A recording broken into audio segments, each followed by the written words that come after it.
Welcome to episode 197 of the Left Behind Game Club. This week, we play No More Heroes. Let's get right into it. You're listening to the Left Behind Game Club.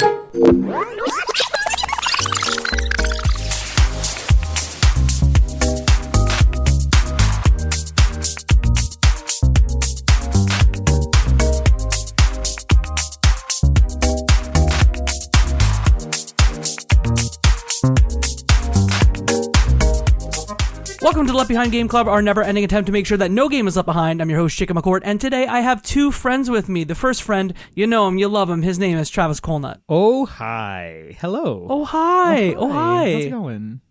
Are you ready for me to say the word Travis about 100 times on this show? I don't know when I'm going to have to answer or not answer, so you'll just maybe have to, wave your arms around or something like that. So I feel like you'll need to be TC, and then Travis Touchdown will have to be TT. I don't like the sounds of either of those things.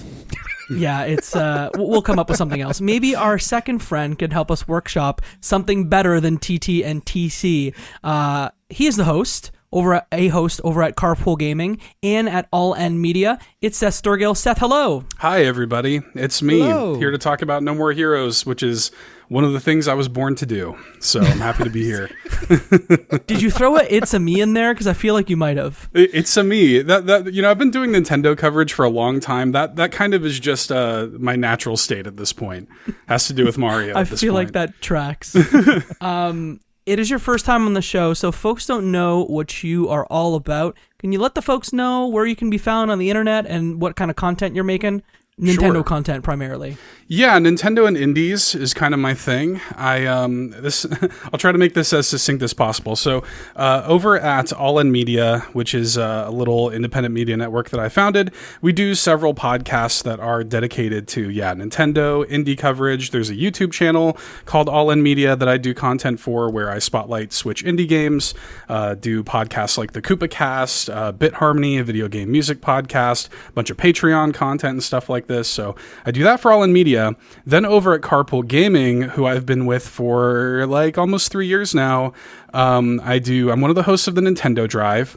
I'm also part of the production team, so I oversee a lot of the events and stuff that we do over there and stuff like that, and do a bunch of Patreon content there too. So I do a lot of stuff. I'm wearing my Extra Life t-shirt. I feel I am because too. Your Extra Life streams are always very good. Oh, go figure. Thank you. Yeah, that's a huge part of what I do over there is Extra Life stuff. So I appreciate that. And if folks want to find you on the internet, where's the best place they can do so? Blue Sky, primarily, $2 Hero over there. All In Media has a website with all of our stuff on. It's just allin.media, and then carpoolgaming.com, same way. So.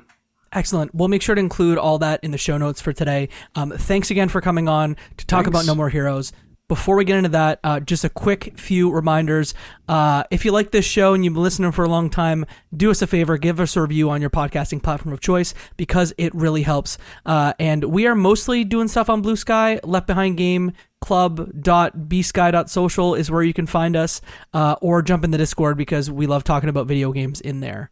Without further ado, let's get into the show. Today we're talking about No More Heroes, developed by Grasshopper Manufacturer and published by Ubisoft and XSEED, depending on the territory, depending on the system. It's available on Wii, Switch, Luna, and on Windows, originally released on January 22nd of 2008.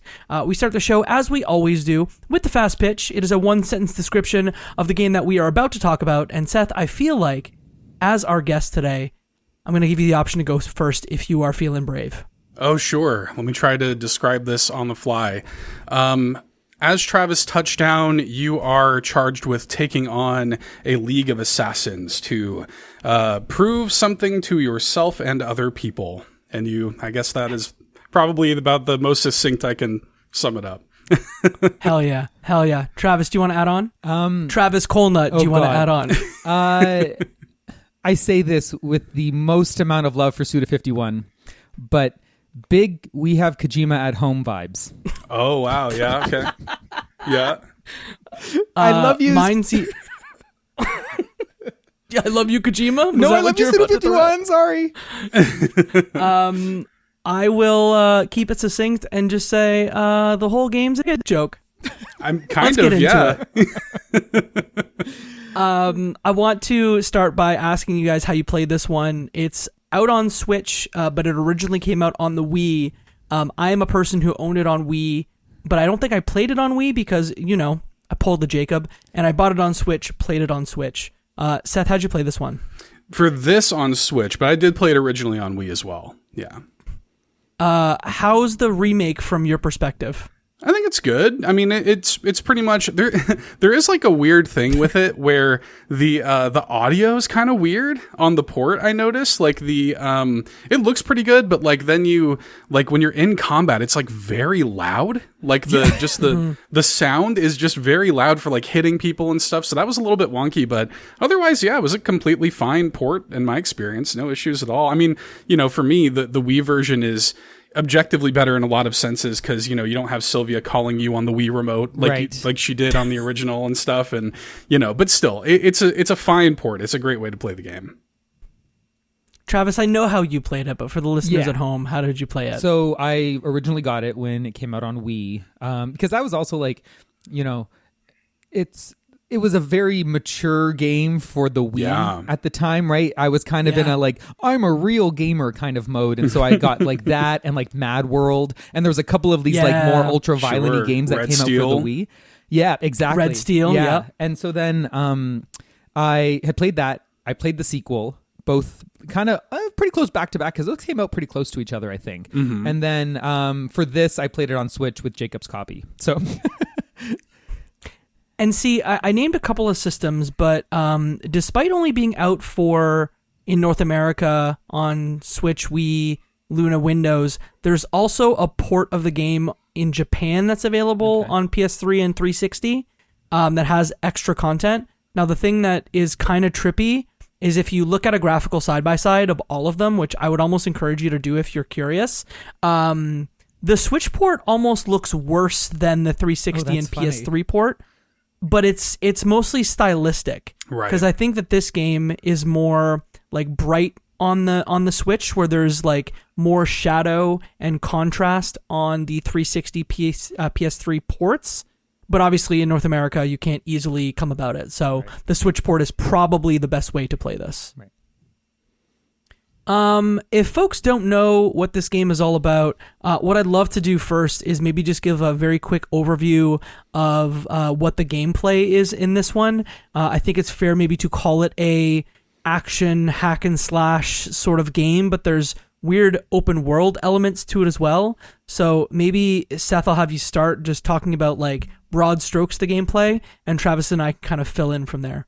Sure, yeah. So Travis Touchdown, who is a sort of loser otaku kind of guy, this is a very self-aware video game, yes. As it turns out, and a lot of Suda51's work is, but he is charged early on with he kind of wants to become the #1 ranked assassin.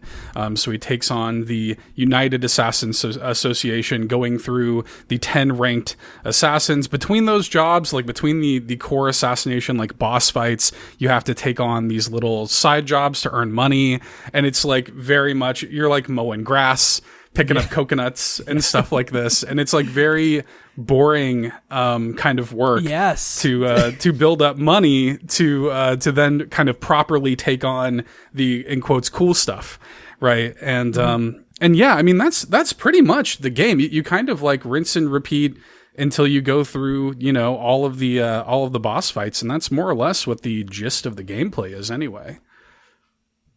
Yeah, and like when you're playing, like obviously there's all the mini games and stuff. The game does it is very repetitive in the rinse repeat everything. Like there's almost no surprises. That you're probably gonna have to go get money, then go to the next thing.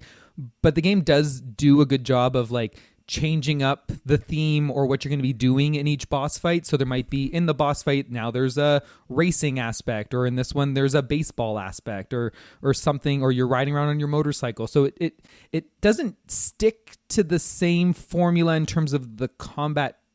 The combat's really repetitive at times, but it doesn't stick to it forever. And so it kind of, like you said, it's self-aware. It knows when like, hey, you've done this for a while. We're not going to make you fight like 100 bad guys to get to this boss this time. This time you're gonna, get in a giant mech and do something in a spaceship, or you know what I mean, or like shoot kind of like a Star Vaders kind of vibe thing, right? So it does change it up, which is nice. But yeah, it is very rinse and repeat. Yeah, it's structurally like kind of boring because it's always you go out into the city. And I'd love to talk about the actual open world mechanics in a second here, but you'll go into the city, you'll gather money, you'll get enough money to be able to afford like that specific boss fight from 10 to 1, with the money sort of increasing, your need for money or the amount of money that it takes to get to that boss fight increases every time. Now you get a prize every time that you beat a boss, but so like you don't end up having to do way more grinding for the later levels. But then you go and you do the boss stage where you will go through and mow through mostly. I know you said there's some variety in there, but you will mow through a series of enemies. Then you will reach the boss and you will fight the boss. You will beat the boss and you will do it again, mostly. And I know there's exceptions, but that's sort of the structure of it 10 times. It's a 2008 era video game. Game design sometimes doesn't have to be exciting or pretty. Yeah. They had a lot of limitations to work with too with this one, I think. And it is interesting, like, I don't know how much y'all want to get into this or where you would want to get into this, but it is interesting how much of like a tonality the game establishes with the limitations that it has. Like, cause to me, like objectively, it's a tough game for me to look at, like kind of with an objective, like game reviewer kind of, scope. Yes. Because if I'm looking objectively, I'm like, well, this stuff sucks. Like like going around this world and doing these mini games and stuff, like on paper, I would not like that from a mechanical point of view. However, I think for the tonality that the game is trying to establish, it totally works for me. Yeah. Like the vibe of like, man, I guess I got to do, like, you never feel good about what you're doing because of the process that it takes to get there. Like your goal in the game is like, I need to do chores to get enough money to then go and like do a boss fight that I'm going to end and I'm going to leave not feeling great about morally. And like that all feels very intentional to me. And it's interesting that the game kind of worked within the limitations that the Wii had to tell a story like that does not make you feel cool all that much. Right. It's interesting because, like, I think looking at this game at face value, and if you're not like engaging with it a little bit more deeply, you look at it very surface level, it could be a very dude bro-y kind of game, right? But like you said, it is really self-aware and it knows Travis is a loser. But like, if you're not really thinking about it, you may not clue in. Like, if you're not thinking like, no, if you want this guy to be the main protagonist, but he's kind of a loser and he kind of treats people like garbage and he's kind of a not great person, and you're doing all these things, and by the end of each fight, there's like, the dialogue is interesting, like they say kind of vague, subtle things, but like there's some depth to it too. And so it's, but in between you're doing these kind of boring, I have to go from this side of the city all the way to that side of the city. And I just kind of went on my same little path that I would do sometimes of the same chores, just because I knew that I could get the most amount of money for it. But then it's oddly charming, and I still really enjoyed my time with it. And I don't really know why, because like you said, on paper, like I wrote down notes, and you can tell every so often I'm like, God, I cannot do this map anymore. I cannot do this map. And like, I thought for sure I wasn't going to like remember where this map is very boring looking. It's very plain. Right. It's just very gray. And I thought, I'm not even going to remember where anything is. I'm just following the mini map. With time, I actually did kind of memorize most of that map and where everything was, and it didn't become so bad, but it is quite the chore. But yet, I was like, okay, we'll get like 3 of these assassination gigs out of the way, and then I know I'll have enough. And then I know that I'm going to have something charming and interesting and something to think about at the end of every single boss fight. I don't think I knew that personally, like when I played it the first time, I'm like, oh yeah, like I don't know if I thought about it when I played it the first time that the game was as self-aware as it is now playing it as an adult, right? Like playing it as like, whenever that was, like late teens, early 20s. I don't even know when it came out. I can't remember. But thinking about it, did I really like engage with it in that way, or did I just kind of view it as a, like, oh, cool, like I'm just hacking and slashing and like killing people and whatnot? But this time around, I really engaged with the story a little bit more, and I don't think I remembered much about the story other than like cool characters, But this time I'm like, oh, there's some like pathos here with some of the stuff that's going on, and it doesn't go too deep, but it's enough to kind of scratch a bit of a story itch, right? Having just played Brutal Legend on the show, I was literally thinking about Brutal Legend with the open world, with like what you guys talked about. Yeah, this is around the same time, right?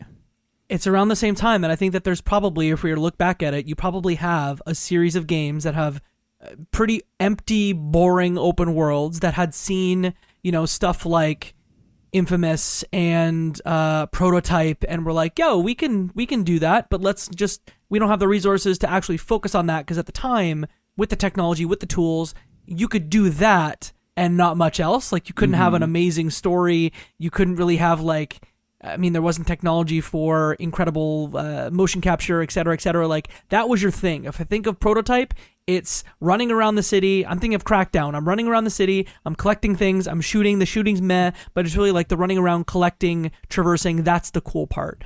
You don't have any of that here, because the motorcycle is probably my least favorite part of this thing, because it's a really bad motorcycle. It's a bad vehicle to control.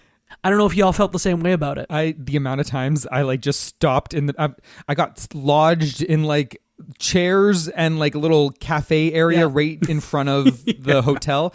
I was like, I'm just getting out and I'm walking, because I cannot figure out how to back this thing out. But was, when you're going straight, like fast, it's good. But then it's like, why does it need to be this big? I'm just going for like a full minute, just driving in a straight line, right? Yeah, when you're going in a straight line, no obstacles, you're doing great. Yeah, but if it's like, there's so many times where like the hitbox will be weird and you just go flying off your bike or something, and like you get back on it, and like you like accidentally do the thing where he like revs it up and like speeds ahead. I do that so much. Yeah, like it's not great, like that stuff doesn't feel good. And it was even worse on the Wii. Like, I remember doing that stuff on the Wii. It felt like pretty bad. I can't remember. Was there motion controls for the They didn't make you flip the Wiimote, did they? No, they didn't do that. Was it motion? You, if I remember right, I might be wrong about this. It's been a while since I played the Wii version, but I think you did like stick control with a nunchuck. Okay. But doing things like when Travis like does that little like speed thing where he kind of like picks it up, and then like you would literally lift up the Wii remote and nunchuck and like kind of throttle it forward and stuff. So if I remember right, that's how it worked. And yeah, it doesn't feel good. And then there's not that much to do in the open world anyway. The open world is really just set dressing for tone. It feels, this game in general, to me, I'm a big David Lynch fan. I don't know if y'all are David Lynch fans. Okay. Yeah. So Suda51 reminds me of David Lynch in a lot of ways. Okay. In the way that David Lynch, the reason he got into movies, and he would talk about this, is he wanted to make paintings that moved. And he felt like he would just go and just whatever was inside of him, he would kind of put it onto whatever it was that he was making, painting, movie, whatever.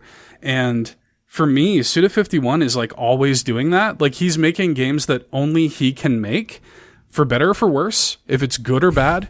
If it is whatever, he is making that game. And it is so, No More Heroes in particular is so like innately him. And one of my favorite things about playing video games in general is feeling like I'm having a little bit of a conversation with the person making it. Right. And I felt like playing No More Heroes, it is just like a great David Lynch movie. It has enough obfuscation and enough, like, if this were just a perfect polished video game, I'd be like, that was great. And I would just move on and I would never think about it, right. But because No More Heroes has that little bit of jank, because No More Heroes because you're playing this dork who recharges his beam katana, with the hand motion and stuff, like, knowing that it's on a console called the Wii, like he knows exactly what he's doing. You know what I mean? All of that stuff, like it gives the player, I think, a little bit of space to think a little bit about what they're doing. And I think the open world is kind of that idea writ large a little bit. As bad and kind of janky and difficult to navigate as it can be, it does convey a certain sense of tone. Like it does convey a certain weird, ethereal, like dreamlike thing where it's like, I don't even really know what I'm doing here, but I'm kind of learning this place, and I'm kind of getting used to it, but also it's bad. And I don't really know how I'm emotionally responding to this. It's called Santa Destroy, which is like a weird like name for a place, And I like that the game gave me space like that to consider all of that, because if I'm playing something like Grand Theft Auto, for example, I'm like, this is gorgeous, well designed, easy and fun to move around in, but I'm not really thinking about the space that much, right? So I really like that about basically all of Suda's games, but especially No More Heroes. It's interesting because, like, not spoilers for the second game, but like the second game does away with the open world. Mm-hmm. And you're really just selecting from a list. Right. And I remember, I haven't played the second one in a long time, but I actively remember thinking, like, where is the open world? Like, there's like a personality that is lost without that open world, because now I'm just kind of I did. I missed it because I'm just selecting, okay, go to the pizza depot, go to here, like I'm just fast traveling everywhere, and there wasn't as devoid of personality as the open world was. Removing it removed like a whole part of the game that felt like it added something to it that I can't put my finger on. And so it's interesting. I don't know how I feel about it. I don't like it, but I also don't want it to go away because I've had it go away and I don't think I liked it then either. So, well, then I have a follow-up question for y'all. This is my first and only No More Heroes game. I might, because I did get the second game on Switch, and I believe I also have Travis Strikes Again. Yeah. Because I think the way it works is it's 1, 2, Travis Strikes Again, then 3, as far as like the chronology of the game. Have y'all played the rest of the games? If so, what happens to the actual structure beyond 2? I don't know. I only played 1 and 2, and I haven't actually revisited it ever since it came back with the like 2.5 or whatever that was, and then the third one. Okay. Yeah, I've played them all.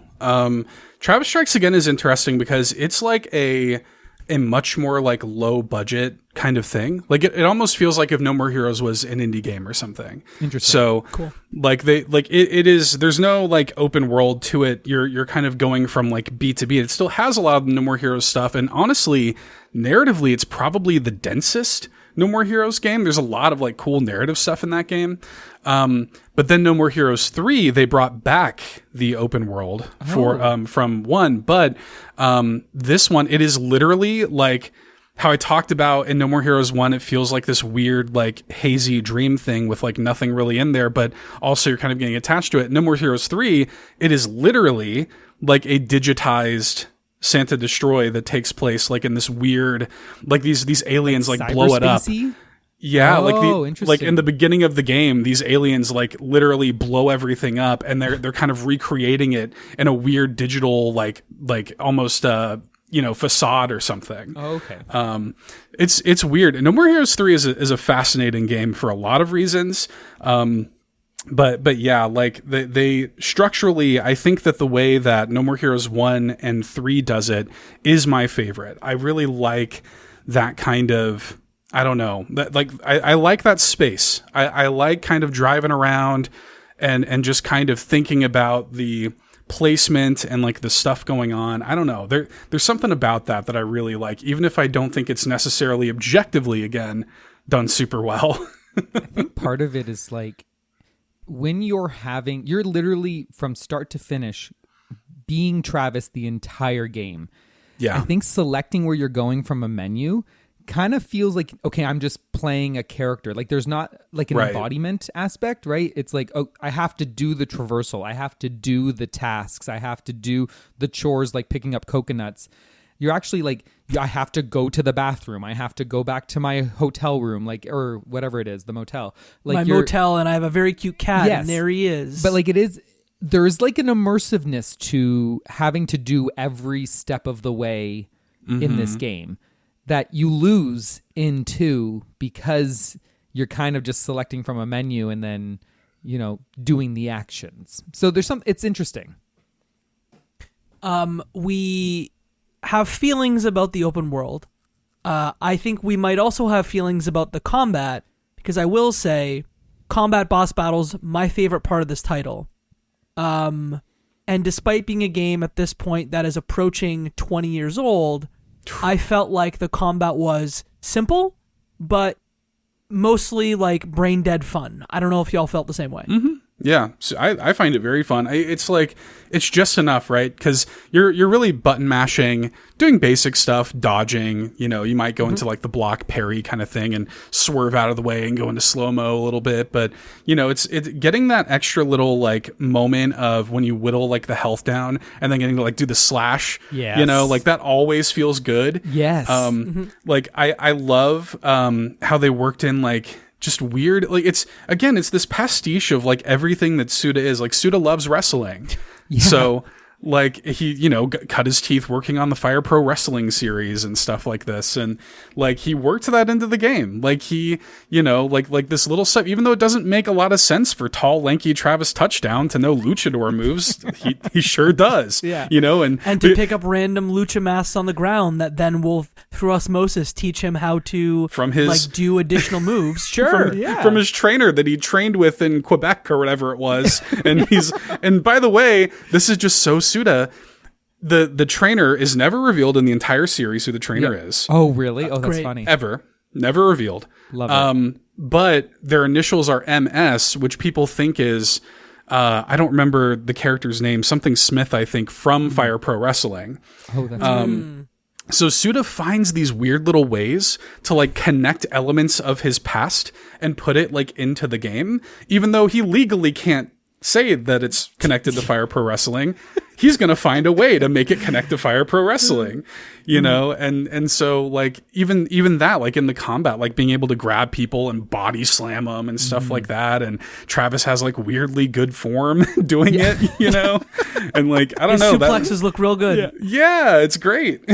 Yeah. You know what? Like the combat is simple, but it's really forgiving. Like I find when I'm clashing, I almost never lose the clash with an enemy. And then you just know that you're going to have a very satisfying like slash and hopefully catch a couple other people in the crossfire. And there's just something very satisfying about the slash, the scream, the explosion that happens all at the same time, the money exploding out of their bodies. Yes. And like there is it's kind like the slash, the scream, the explosion, the money, like all those little sound effects, I can hear them in my head. Like I can hear that like every single time, and it's stuck in there, but it's effective. Like it's just like this satisfying little feedback that you get every time you slash someone open. And I don't know, there's something fun about it. And so when the game starts, it does, like I said earlier, like it realizes like later in the boss fights, you don't have to do so much grunt fighting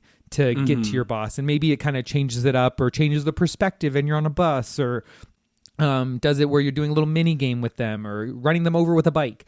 But it knows when it's been doing it for too long and it decides, oh yeah, we're going to change it up. Or sometimes it'll give one of the enemies a bigger weapon. And, I never really struggled much against them. It is very basic, but there's something fun and like satisfying about every time doing it. I think there's like an assassination mission like late in the game where you kind of have to do a little like endless fight in where's that bar where you get those where you have to give the balls to that guy at the there's an and honestly that one was so fun for me, and I would go there every time to just kind of rack up money between assassination like ranked fights, just to like, it's just a quick like slash kill, kill, and I could honestly do that. Like that made that end game grind a little bit easier because it wasn't too far away on the map, and I could just go zip over there, kill like 190 guys, and then rank up a lot of money. But it never got too boring. Like I could kind of mindlessly do it a little bit, but it was fun. I enjoyed my time doing all of it. And then obviously like the boss fights have their own things, which we'll probably get into more of that. But yeah, I find like the basic fighting is actually pretty entertaining. Mm-hmm. Yeah. I loved the kick. Like essentially I would use the charge attack and the kick a lot. And I found like those were both weirdly satisfying. And even the kinetic motion, which I imagine when you're using the Wiimote and nunchuck back in the day to essentially lift someone up to suplex them, it's just the left and right stick up now. Even that always felt satisfying to, flip those sticks or even flip those sticks to like do your sort of execution move. Just a lot of satisfying kinetic stuff there. Mm-hmm. I love that stuff, man. I'm a big, by the way, defender of motion controls. Like I know a lot of people don't like them. I've always liked them when they're done well. And like playing this on Switch, even I'm doing it with the Joy-Con. Like I like. Okay, cool. Yeah. Oh, wow. I like doing it that way. And I don't know. I've always been a big. I'm a huge fan of the Wii and all of that stuff. I'm glad though, Travis, that you mentioned like the sound design of it. I think that's a huge part of this game that like it feels to me a lot like an old school arcadey brawler in that way. And the sound design, I think, takes a lot of cues from like arcade games, from not just like that kind of chiptune. There's pickups and you get that little do do do do, like that little noise, and that's all very arcade, right? But even the way that like it's drilling that melody into your head. Oh that my God. do do do do do. That's an arcade song, like that's this game's version of do do do do do do. You know what I mean? Like the amount of times they're remixing it and it never gets old. When I enter a new one and it's kind of doing like a soft, quiet one, I'm like, oh, this bangs like every single time. Like that tune kind of pops in. I'm like, they were cooking with this soundtrack. Like they the know whole like, thing. I think Bad Girl's soundtrack is legit. I love that song when you fight Bad Girl. Yes. I remember like back when you could do that. Like I remember downloading that song. I played that song on repeat. Like legit, I loved. I was about to be like, back when you can do what? Like, whoa. No, like, hang on now. You found ways to download songs on the internet back in 2008. I don't know what you're talking about. Yeah, I never did that. Travis, use Kazaa. Use Kazaa. Go, come find him. I legit listened. Like that was like a song that like pumped me up, and I loved. Like there's some bangers in here, and that's the thing. The sound design, the soundtrack itself, like there's just it's doing something. And I don't know, like I don't know. It's just the more I think about this game, the more I like it. And even I can. It's kind of like you go through something traumatic like that open world, and you just kind of forget about it a little bit, right? Like so because you're just remembering the positive aspects, and I kind of just pushed down the fact that I didn't enjoy the. I'll just erase out of my notes the the fact that I didn't like the open world. But that's the thing. Every time I talk about this game, I'm like, oh yeah, no, actually, it's really good.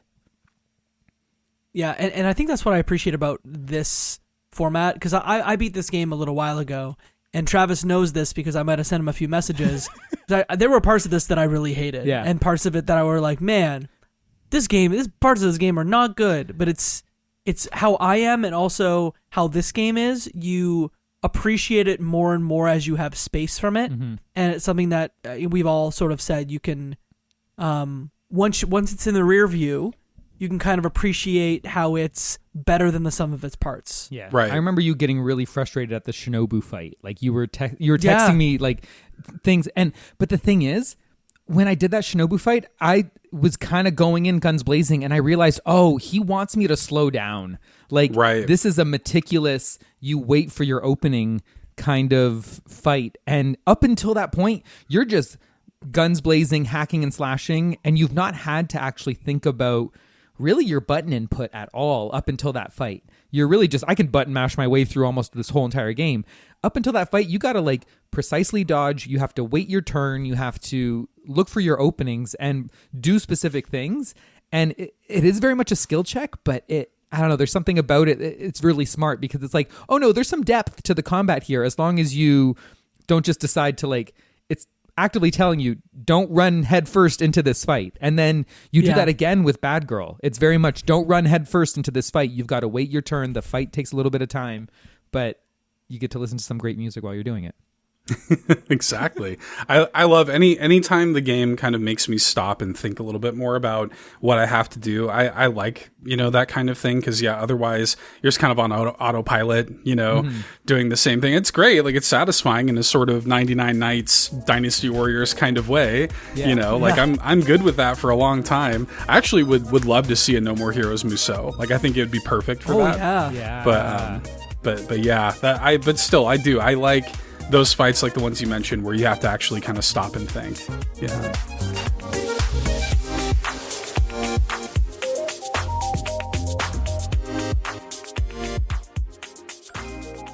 Do you feel like you're the only person in your circle who wants to go deep about video games regularly? We were like that too. Until now. Welcome to Crossplay Conversations, the brand new bi-weekly topical video game podcast from Luke Lewis, Joseph Hooper, and Jacob McCourt. With many years of breaking it down separately on shows like the Left Behind Game Club, Player Podcast, and Lukewarm Games, the gang is finally coming together to publish their gaming group chat in audio form every other week. Expect roundtable reviews of the latest games, profiles of upcoming indies, and insightful conversations about essential topics in the video game industry. All with a mostly positive, insightful, and fun style. Help us out by subscribing on your podcast platform of choice to get the first episodes delivered straight to your feed. And follow us on Twitter at Crossplay Convos for updates about the show. Cheers and happy gaming. Do you find yourself playing older games and wishing that there were new discussions about those games? Enter Tales from the Backlog. Hi, I'm Dave Jackson, and on each episode, I'm joined by a guest to break down those games that may be stuck in your ever-expanding backlog.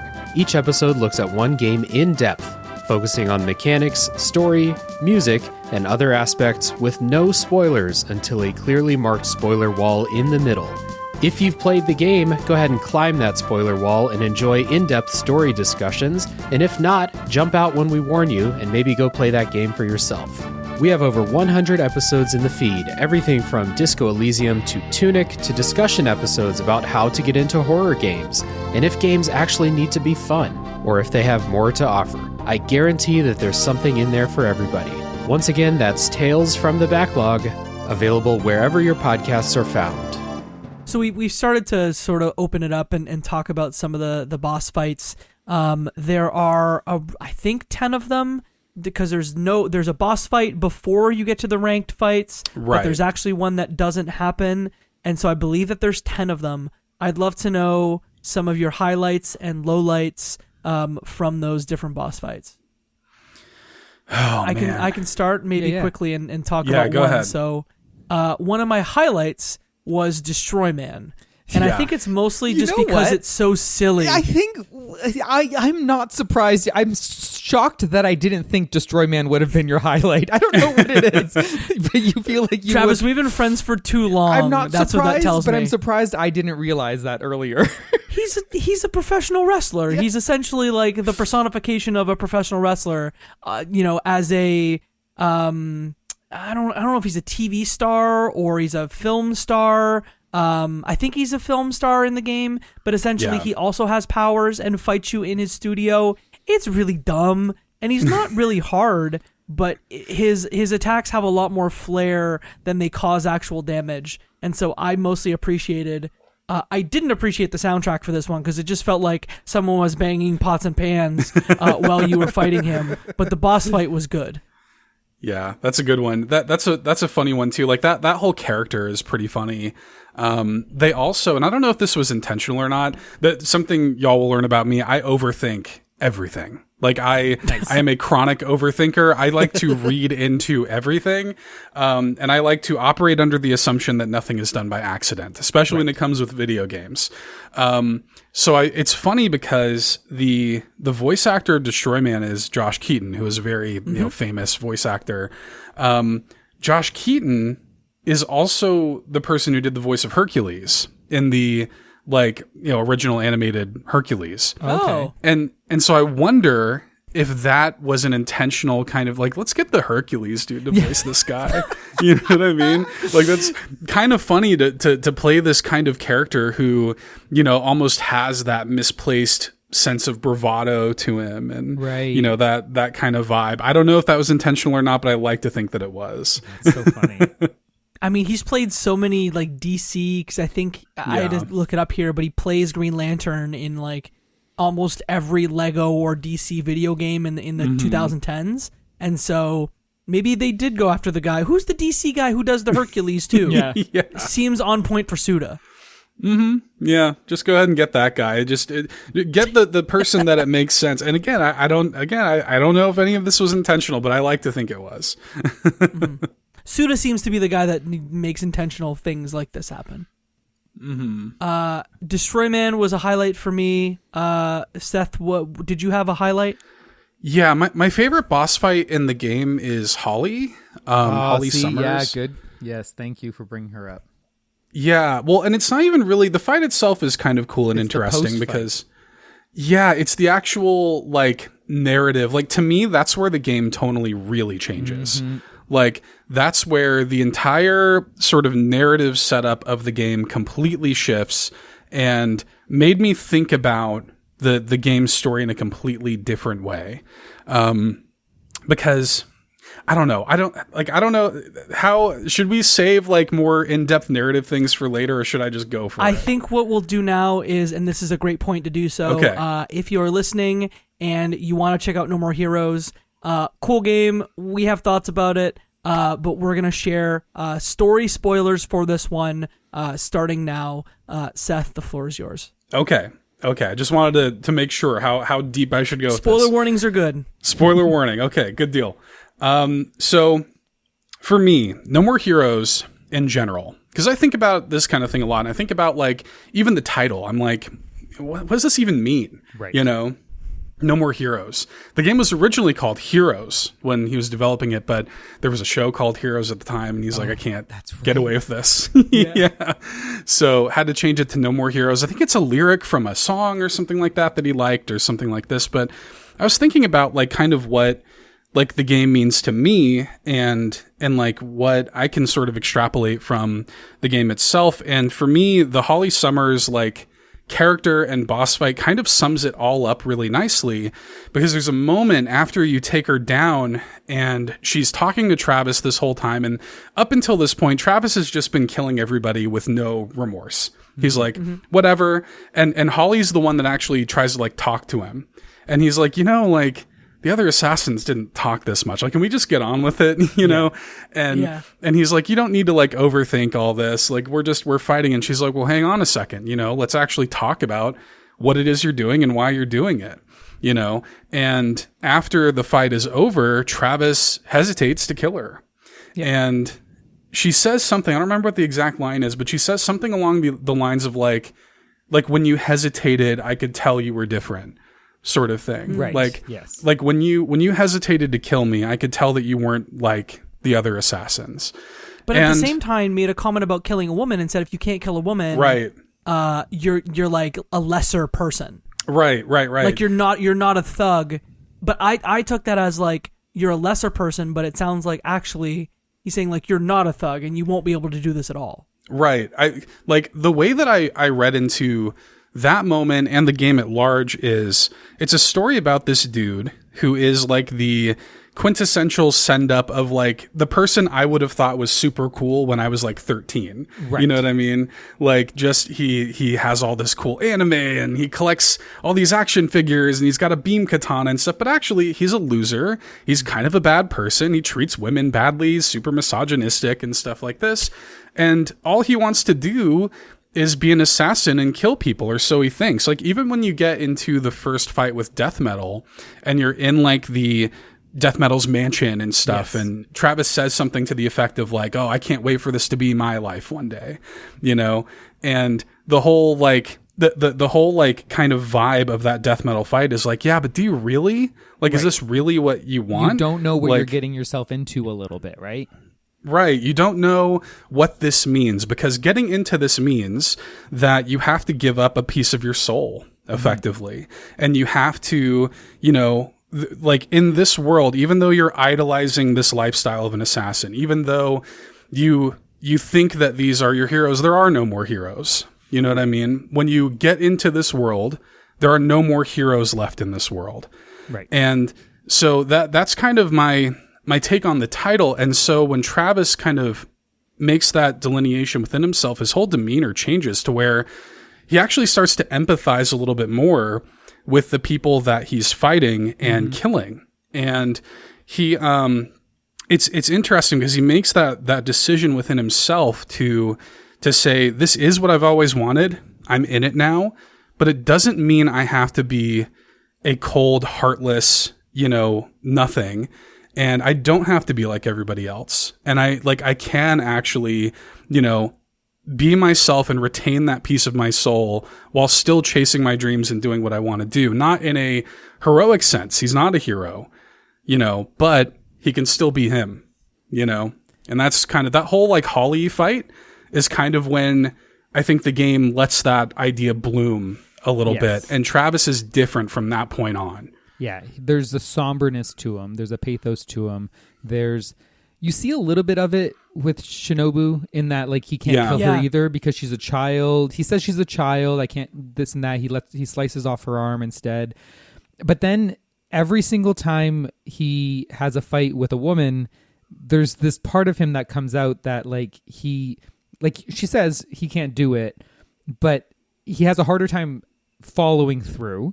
But the end of that Holly fight, he's apologetic. He's like, I'm sorry, Holly. And he buries her and he before she puts a grenade in her mouth exactly, and blows up her face.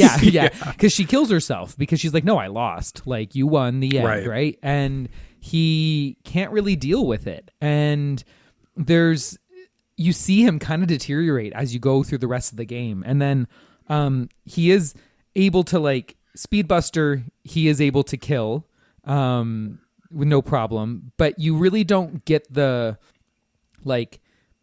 until Bad Girl, there really isn't a little bit of he has gotten to the point where he can do it. He does it with Speedbuster, but that fight feels very impersonal because you're really just dodging giant lasers, right? Although I love that fight. I love it too. I love it too. Don't get me wrong. I love it. I love the Speedbuster ranked fight, but it is impersonal a little bit where Bad Girls is in a very tight quartered space. There's a lot of talking. There's a lot of it kind of culminates into a little bit with Bad Girl in that he knows he has to. He does hesitate. I don't remember if he hesitates, but he knows he has to kill her because he knows if he doesn't, he's dead. Holly gave him a lot of and he'll never get a girlfriend also, right? That's the thing. With Holly, she knows that she's done. Bad Girl wouldn't give up. He had to do it with Bad Girl. And I find her very interesting. I find Bad Girl very interesting as a character. But that's the thing. The story shifts. You do see the the fun kind of I'm just going to kill everyone, whatever, doesn't matter. He shifts, like you said. And that's the thing. I was going to mention my highlight is I really like Bad Girl, and I've talked about that one before, but it would be the end of the Holly Summer fight is my second, for sure. Just because of how the story takes a shift. Right. Yeah. Well, and if I really overthink things here in classic Seth fashion, I look at it as maybe a bit of a commentary on Suda and his career as well, where Suda is somebody who he's worked with EA and he's worked with all these. Grasshopper is currently owned by, is it Nexon? One of those big, mega corporations. They're currently owned by one of those. And he's kind of worked for the man, so to speak, and he's made the big budget stuff, but Suda kind of knows that in order to make the stuff he wants to make, he has to kind of play by the rules of the game. But he also is I'm not going to abandon my soul to do it.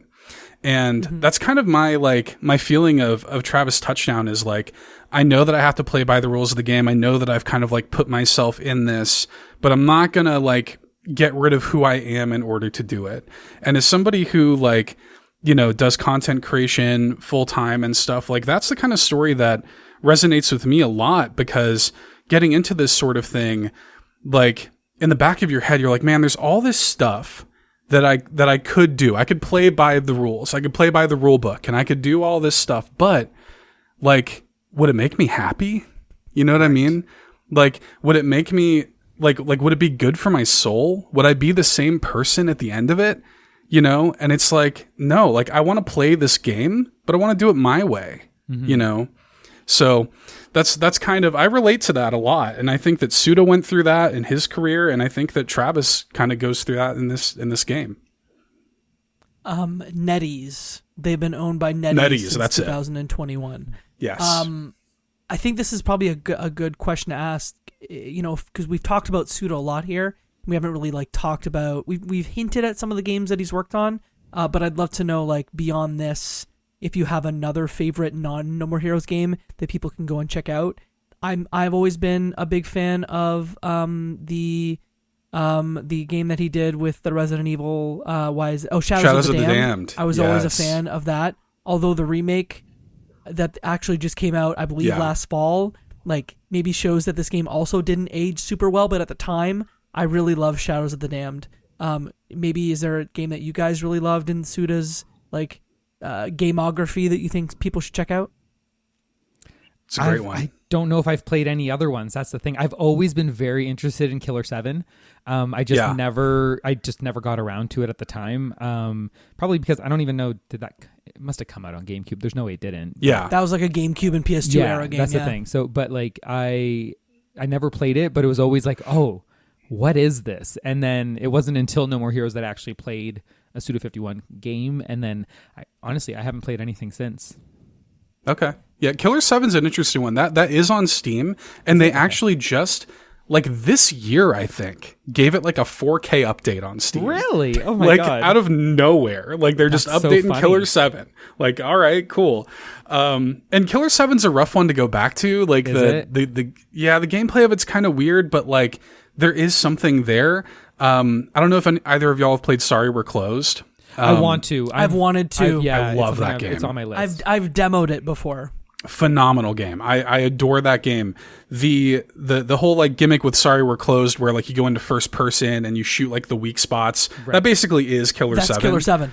Yeah, that's basically what that is. Except like you're navigating like corridors. It feels kind of clunky, but there's something there. You know what I mean? Like there's something cool and interesting there. Yeah, I mean Shadows of the Damned would definitely be a good shout for me. I love that game. That's another one that's kind of one big choke also. Yes, as Jacob mentioned. Also kind of in that ballpark. Your weapon in that game is called the special weapon is the Big Boner. So that's just to give you just to give you an idea. Your gun, doesn't his name also have Johnson in it? Yeah, actually the kind of side character's name is literally Johnson. Yeah. Oh my god, that's so funny. So there's that, but no, I mean I love those games. There's also a there's like the Silver Case and like Flower, Sun, and Rain and stuff that they did, which is interesting because like Suda does this cool thing where he again tries to work in all of these little elements from his career into other games, like all these little things that like if you know, you know. And like if you played those like Flower, Sun, and Rain and Silver Case and stuff, like he works characters from there's a character from that series that is in No More Heroes 3, like as a main character. And it's like there's probably 5 people on the planet that know who that is. You know what I mean? So funny. Like it's little stuff like that, but I kind of love that about him. Like I kind of love that he does that. And there's even in No More Heroes 3, there's like a big CEO character that is essentially like a parody of John Riccatello, the old EA CEO. And the Suda has in No More Heroes 3, and this is like in the first 5 minutes of the game, it's not a big spoiler, he has the antagonist of the game, an alien called Fu, F-U, literally. Oh my god. Come into this big board meeting, which is essentially like the EA board meeting, where he had a terrible time making Shadows of the Damned with them. And he has Fu kill them all. You know what I mean? And like, it's little stuff like that where like, if you kind of know Suda and his career and like his other games and stuff, you almost feel like you're in this like in club with him or something. Like that's so funny. You feel like you get to know him a little bit like through his art. And again, I compared him to David Lynch earlier. I felt the same way about David Lynch. Like I felt like I got to know him through his movies a little bit, even though they're weird, even though they have a lot of like, you know, objective faults. I felt like I got to know him, and I feel the same way about Suda. So yeah, I would, even though they're not all great on an objective level, I would recommend playing just about any of them if any of that sounds interesting to you. It all sounds interesting to me. Like I'm like legit, I think listening to you talk about him has made me like he just like I'm so sorry about my previous comment about Kojima at home because now I'm just kind of like, oh no, he actually rocks, and I'm like so into it right now. I'm gonna have to go back and revisit this stuff because, like you said, there is something there, and I want to be in the know so that when I do experience those things, I catch them, right? Like, yeah, I don't know. There's something there. Listening to you talk about it has really made me like, not like eye-opening, but like also like eager to like kind of dive in. Yes. I mean, and there's some of that darkness that you've sort of alluded to in his other titles.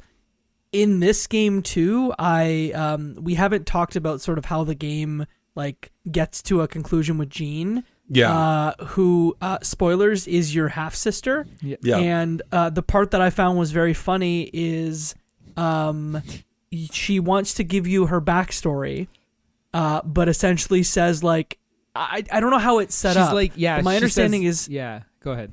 Go, no, please. No, I was going to say, she says, like, if I tell you all of this right now, it's going to up the rating of this game. So Yeah. we need to fast forward. And legit, the game fast forwards, and you hear, she's like, well, we were chilling. And she's like, and she like runs through her whole backstory. And like, I've gone and watched a YouTube video where someone slowed it down. Same. So that I can catch it all. But that's fun. Amazing. And it's awful. Oh, it's her terrible. backstory. Yeah, Oh, it yeah. is. It is an terrible. M-rated. It is an M-rated backstory. You know what? But it's interesting because I do feel like the Jeane fight feels kind of impersonal. Like, because you do kind of skip over a lot of what makes her tick, you really just, she comes in, she kills a guy, then you fight her. There's not a lot to grasp on there unless you go and you actually listen to what she has to say.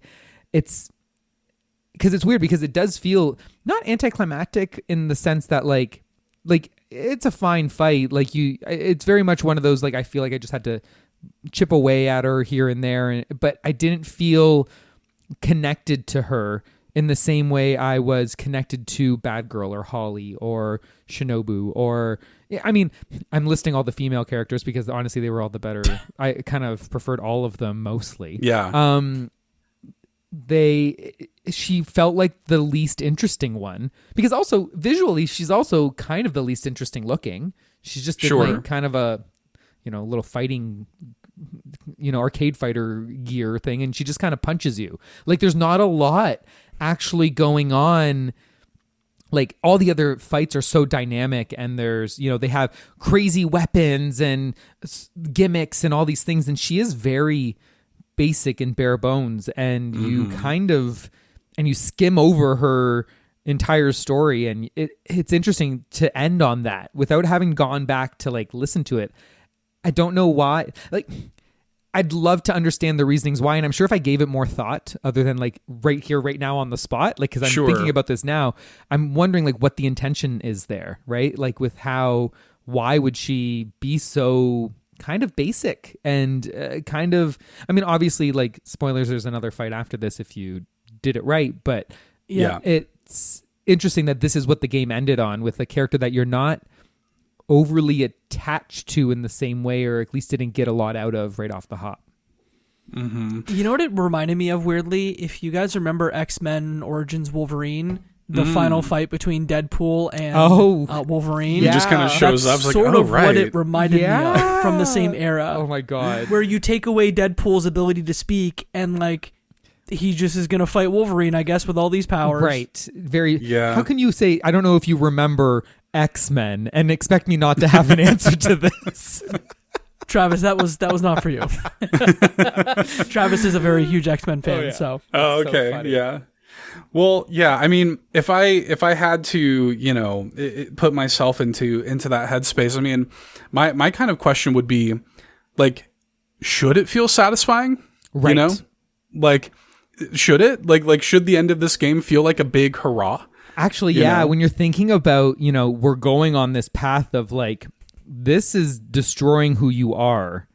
And Yeah. now, I guess you're right. all the glitz and glamour, the showmanship of every fight has kind of evaporated, and you're fighting just this person who's using her fists, and that's about it. And then when you end it, it's like, oh God, like you've now killed your half sister, and all this stuff. This is all terrible, and kind of a downer ending, honestly, like, a little bit, but yeah, you're right. Yeah, you're 100% right. Thank you for giving me the answer. Right? That I would have gotten there maybe a few hours from now, but like, thank you for giving me the answer right now. Well, like, I think I think that Suda would probably like hearing that you thought about it. Yeah. You know, I think that he would probably like hearing that you wanted to go and look at the slowed down video on YouTube, and that you wanted, you know, any of that stuff out of it. I think that that's kind of the stuff that I love. Like, I love when a game doesn't just like give it to me like right there on Front Street, that it makes me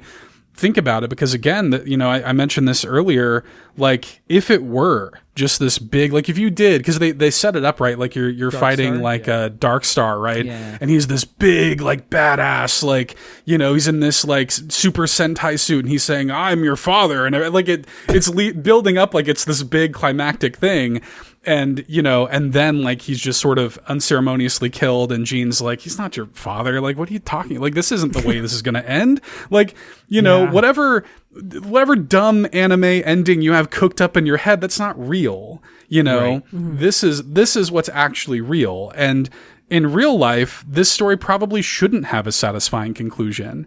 And, you know, like it probably doesn't deserve a satisfying conclusion. You know what it probably deserves? It probably deserves you getting barged in on when you're trying to take a dump and somebody, you know, comes to fight and kill you. Yep. You know what I mean? Like that's kind of what it is. And yet, like, there's this little extra bit of texture with her, because there's also this sense of like, when she's telling you all of this, you're like, is she lying? Like, is this real? You know, like, is she actually my half sister? What's going on here? But then like you start to think about it a little more, and you're like, wait a minute, maybe Travis does subconsciously like know her and have a history with her. He named his cat after her, you know, like Jeane, like the little girl, like his daughter or whatever is named after her too, you know? And so it's this little thing that's like cropped up throughout his life that kind of like bubbles into his subconscious. So, you know, for it being as basic and unsatisfying as it is, it actually has quite a lot of texture to it. And to me, that's like the perfect summation of this game. Yeah. Did both of you do the fight, the sort of post-credit, the Henry fight? Because I did not, but I did watch it on YouTube. I did I've done it originally when I played it on Wii.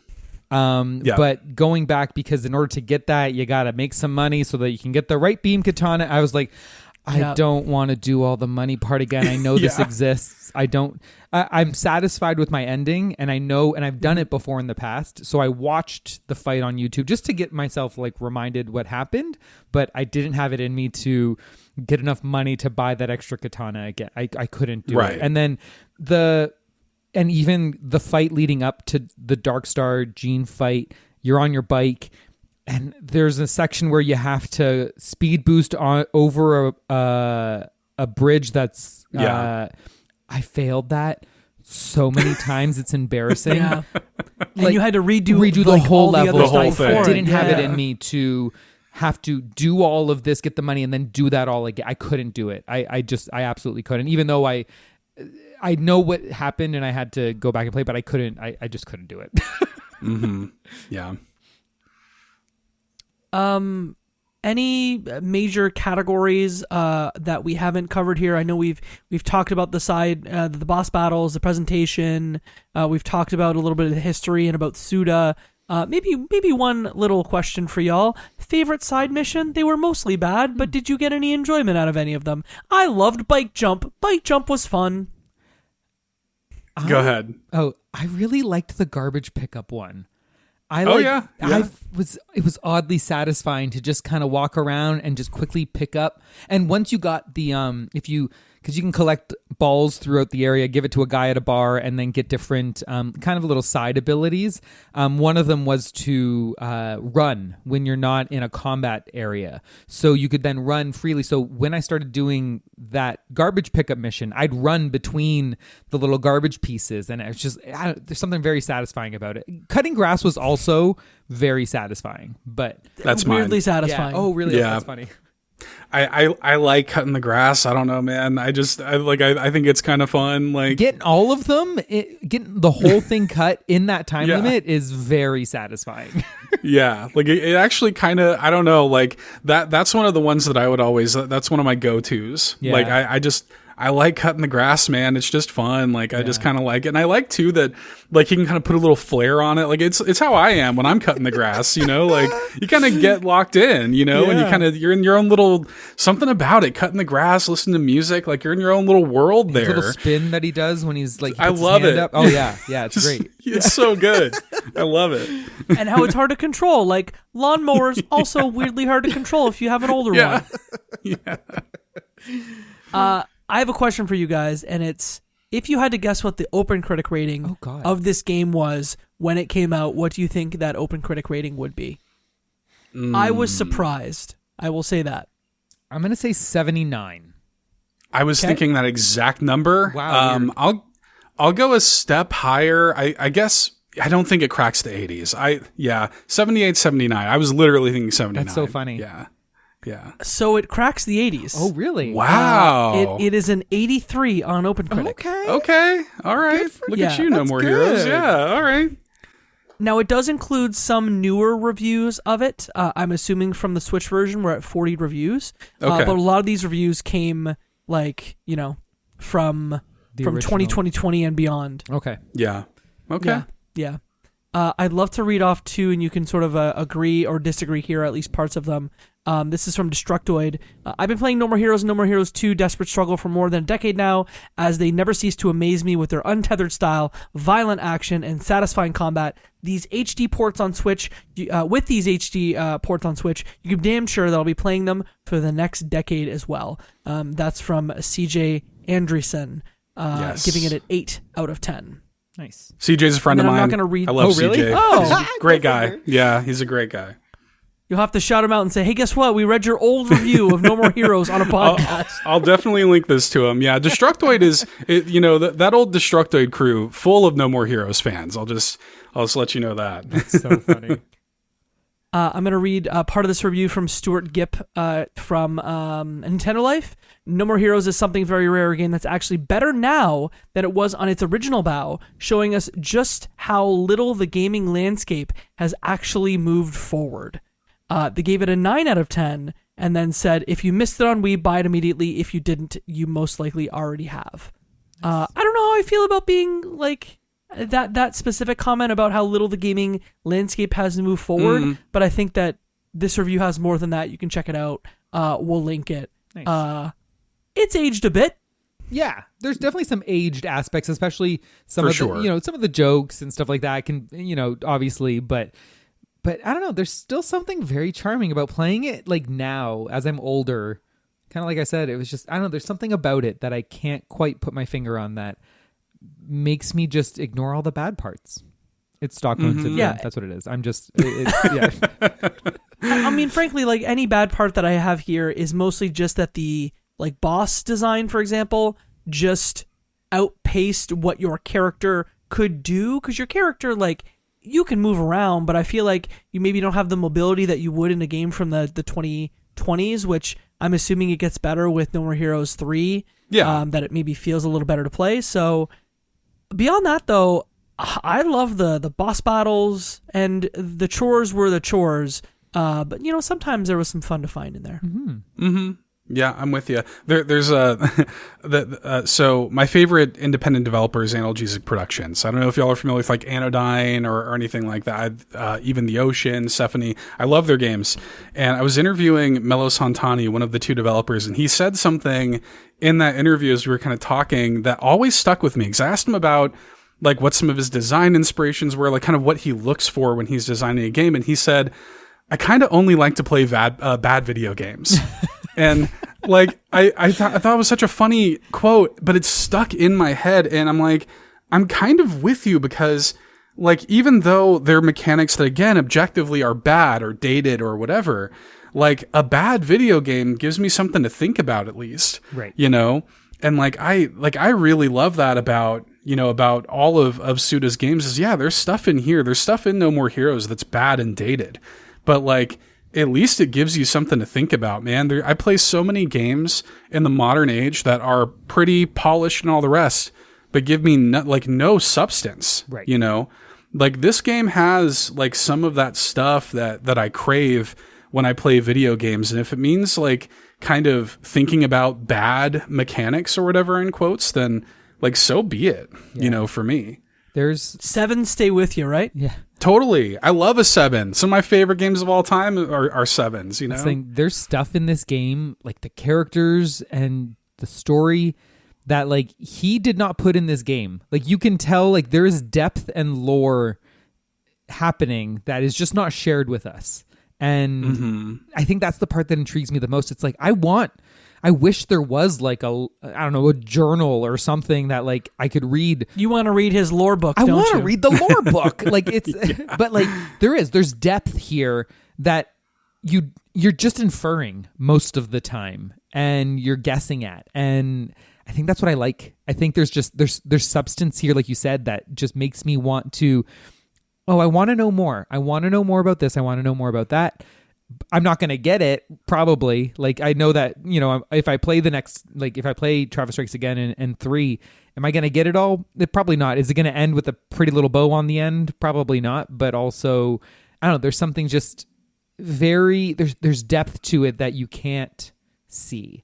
And so it does. It makes me think. And it makes me ignore the annoying little parts of it, because then ultimately I'm like, oh, I remembered liking this game, and when I started playing it again, I was like, oh, this is dated. And this, I was like, oh, I'm not going to like this time when I played it again. And then by the end of it, I was like, oh no, actually, I think I like it more. Despite, you know, the jankiness and the oddball thing. It's like, no, there's something here. And I can't always quite pinpoint it as succinctly as Seth can, because you're much more well-spoken than I am. But there's depth there, and I think you said it best. Like, all of your comments have just been like really, really eye-opening for me, because I think you took a lot of what I was thinking and put it into words. Thanks. Yeah, no, I'm somebody who has thought a lot about No More Heroes. So you got the right guy for this one. I think that's probably a very good place to sort of end today's show. Unless y'all have any final thoughts here, I'll give you the 1, 2, 3. If you have anything else you want to say, nothing. We will take this station into the train. Yuck. And say thank you, Seth, for coming on the show today. If folks want to find you, I know you said it off the top, but maybe a quick reminder about the things that you do and where you can be found would be excellent. Sure, yeah. Just look me up, $2 Hero on Blue Sky. All my stuff's on their website, alln.media, or carpoolgaming.com has got all of the All In and Carpool stuff. And yeah, this has been a total treat. I really appreciate y'all having me on here. I've loved this. Yeah, I appreciate it. We very much appreciate your time, your insights about Suda51, and maybe we can find a weird way to tell Suda to listen to this. Maybe we'll send him a letter. Just bleep out my comments initially. That's all. Edited version. At home. Edited version. Yeah. It was Travis Touchdown, not Travis Cole, Yeah, right? it wasn't me. Totally That's right. Wrong Travis. Yeah. Wrong Travis. Well, hey, if you want to find us, if you've listened to this and you don't follow us on social media, you can find us on Blue Sky, leftbehindgameclub.beachsky.social. We're not on Twitter. That's a hellscape. You can also join our Discord at leftbehindgame.club/discord. We've got a bunch of folks in there talking about video games at all times. Look, if you enjoy the show beyond that, give us a review and send it to a friend, because that's how people hear about podcasts. The next show that you're going to hear is going to be a debrief from PAX East 2025. We'll be talking about a lot of cool video games that we played while we were there. Flora, myself, Katie, and Travis will be there. We're bringing the whole crew. Woo! So Boston, get ready. Get your asses ready for that. Travis, if folks want to find you on the internet, where can they do so? I am on Blue Sky, traviscolnett.bsky.social, because I remembered what the handle is. Hey, we would have got there. I would have done it for you if you hadn't you. done it. Don't worry.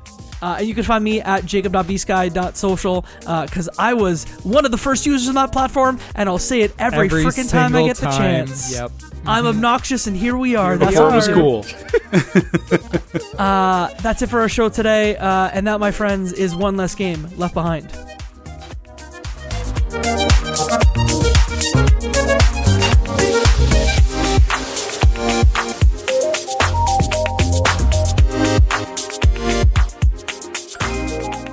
Video games are a unique medium. They can tell stories, Immerse us in strange, fantastic worlds. blur the very boundaries of our reality.